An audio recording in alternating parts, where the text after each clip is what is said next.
दिल्ली की रानी। एक थी रानी। क्योंकि राजा की मौत एक हादसे में हो गई थी, रानी को ही राज्य संभालना पड़ रहा था। रानी का नाम था रानी रश्मिवती। रानी ईमानदार थी और प्रजा की सेवा में लगी रहती थी। एक दिन उसके दरबार में 3 नौजवान आए, रमेश, सुरेश और दिनेश। कहो, क्या सहायता कर सकती हूँ मैं तुम्हारी? हम आपके दरबार में काम करना चाहते हैं ताकि जनता की सेवा कर सके। लेकिन अभी तो तुम्हारी उम्र बहुत छोटी है।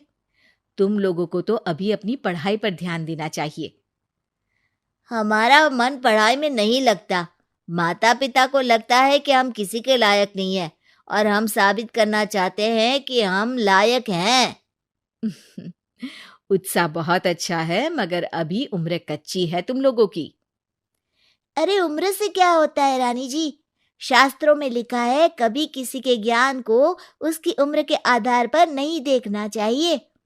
बात तो सही है तुम्हारी। और अगर सच में तुम ये संकल्प करके आए हो कि तुमको यहाँ काम करना है, तो पहले परीक्षा देनी पड़ेगी। 3 परीक्षा, एक शारीरिक परीक्षा, एक बुद्धि की परीक्षा और एक देशभक्ति की परीक्षा। और ये क्या है? वो मंत्री महोदय तुम्हें समझा देंगे। हमारे पास समय नहीं है। अगर तुम लोग तैयार हो तो बताओ। हाँ हाँ, हम तैयार है किसी भी परीक्षा के लिए। मैं भी तैयार हूँ कुछ भी कर गुजरने के लिए।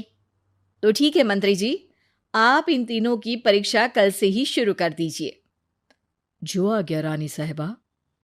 अगले दिन से ही तीनों की परीक्षा शुरू हो जाती है। पहले शारीरिक परीक्षा, यानी किस में कितना है दम, ये देखेंगे हम। क्योंकि शरीर में दम होगा तभी तो प्रजा की सेवा में दम लगा पाओगे। हमें क्या करना होगा? वो पेड़ दिख रहा है, जो सबसे पहले चढ़ेगा उस पे दरबार में नौकरी पाने के अवसर उसी के बढ़ जाएंगे। मैं चढ़ता हूँ। अरे रुको रुको, गिनती गिनने दो। 1, 2, 3। 3 की गिनती के बाद रमेश और सुरेश भागकर पेड़ के पास गए, मगर दिनेश आराम से पेड़ के पास गया। जैसे ही रमेश और सुरेश आधे पेड़ तक चढ़ गए, दिनेश ने उन दोनों की टांग पकड़ के उन्हें नीचे गिरा दिया और खुद पेड़ पर चढ़ गया। दिनेश की जीत हुई। अरे लेकिन इसने बेईमानी की। बेईमानी नहीं की, बुद्धि लगाई। शरीर के दम के साथ दिमाग में भी दम होना चाहिए। क्यों मंत्री जी?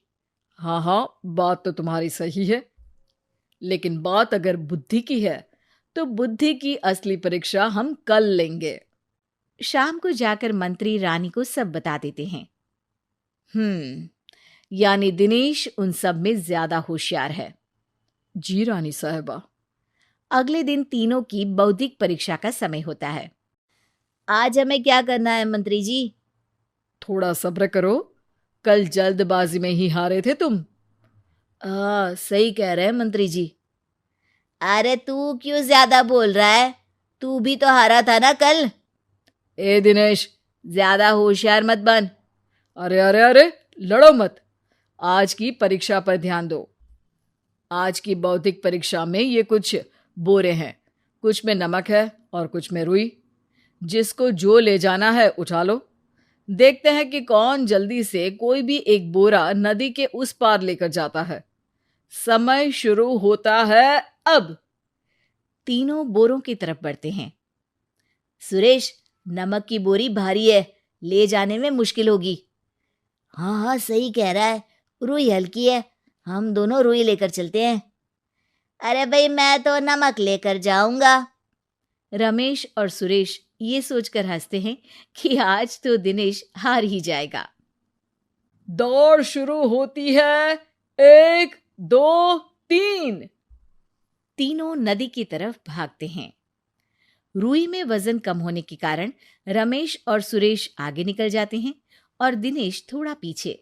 पर जैसे ही वो सब नदी में जाते हैं, दिनेश की बोरी का नमक गलने लगता है और वजन कम हो जाता है, जबकि रमेश और सुरेश की रुई में पानी भर जाता है और बोरी का वजन बढ़ जाता है। अरे ये इतनी भारी क्यों हो गई रमेश? अरे मुझे क्या पता, शायद जादुई बोरी है। अरे लगता है कि हम बेवकूफ बन गए। बने नहीं हो, तुम हो ही बेवकूफ। इतना तो पता होना चाहिए कि पानी में नमक गल जाएगा। दिनेश का पूरा नमक गल जाता है और बोरी खाली हो जाती है। वो जल्दी से रेस पूरी कर लेता है। इस परीक्षा के विजेता भी दिनेश ही हैं। उसने दिमाग लगाकर दिखा दिया कि वो बौद्धिक परीक्षा में भी रमेश और सुरेश से आगे है। अब कल तुम्हारी देशभक्ति की परीक्षा होगी, जो स्वयं रानी माँ लेंगी। रात को फिर मंत्री रानी के पास जाकर बता देते हैं कि आज की परीक्षा में कैसे दिनेश ने अक्लमंदी दिखाई और बौद्धिक परीक्षा में भी उसी की जीत हुई। अरे वाह, दिनेश तो हमारे बहुत काम आ सकता है। हम उत्साहित हैं कल की परीक्षा के लिए।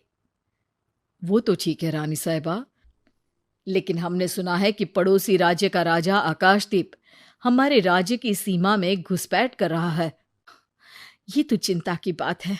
हमें जल्द ही कुछ करना चाहिए। अगले दिन रमेश, सुरेश और दिनेश अपनी आखिरी देशभक्ति की परीक्षा के लिए दरबार में आते हैं। प्रणाम रानी साहिबा। नमस्कार रानी जी। प्रणाम रानी माँ। हमने तुम्हारी परीक्षा पर गौर किया। दिनेश आगे हैं। हम तुम तीनों में से किसी दो को ही दरबार में काम दे सकते हैं। किसी एक को आज जाना होगा। तो देशभक्ति की परीक्षा के लिए तैयार हो? पूरी तरह से। मैं तीनों से एक ही सवाल करूंगी। जिसका जवाब सबसे सही लगेगा उसे तो नौकरी मिल ही जाएगी। फिर दूसरे सबसे सही जवाब देने वाले को भी काम मिलेगा। आप लोगों का समय शुरू होता है अब। ज्यादा सोचने का समय नहीं होगा। जो मन में पहली बात आए उसका जवाब दे। तो सवाल यह है कि तुम इस मिट्टी के लिए क्या कर सकते हो? मैं इस मिट्टी को साफ रखूंगा। यहाँ के लोगों के भोजन की कमी को मैं पूरी करूंगा। मैं यहाँ के लोगों को गले लगा लगा के उनको खुशी दूंगा रानी माँ, और गरीबों के लिए घर बनवाऊंगा। मैं इस मिट्टी के लिए किसी की जान भी ले सकता हूँ रानी माँ। मंत्री, दिनेश को एक तलवार दो। जी रानी जी। दिनेश, पड़ोसी राज आकाशदीप की जान तुम्हारे हाथ में है। जाओ, अपना काम पूरा करो। आज रात को तुम उस पर हमला करोगे जब वो सो रहा होगा। दिनेश वहां से चला जाता है। रानी माँ, ये आपने क्या किया? अभी किया नहीं है मंत्री जी। आप आकाशदीप को संदेशा भिजवाओ कि पड़ोसी देश का एक कातिल रात को उन पे हमला करेगा और दिनेश को पकड़वा दो। अरे, ये आप क्या कह रही हैं? और क्यों कर रही हैं आप ऐसा? राजा को लगेगा कि हमने उसकी मदद की, उसकी जान बचाकर। वो हमारे राज्य का पीछा छोड़ देगा और हमारा एहसानमंद हो जाएगा। और दिनेश का क्या होगा? इस राज्य को दिनेश जैसे शातिर और लड़ाकू लोगों से ज्यादा जरूरत है, ऐसे लोगों की जो लोगों को खाना खिलाने की और खुश करने की बात करे।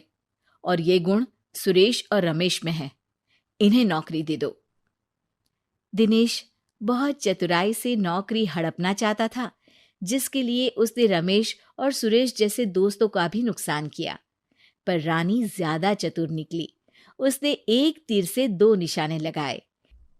दिनेश जैसे खूंखार युवक को राज्य से बाहर करवा दिया और पड़ोसी राजा आकाशदीप को अपना एहसानमंद कर लिया।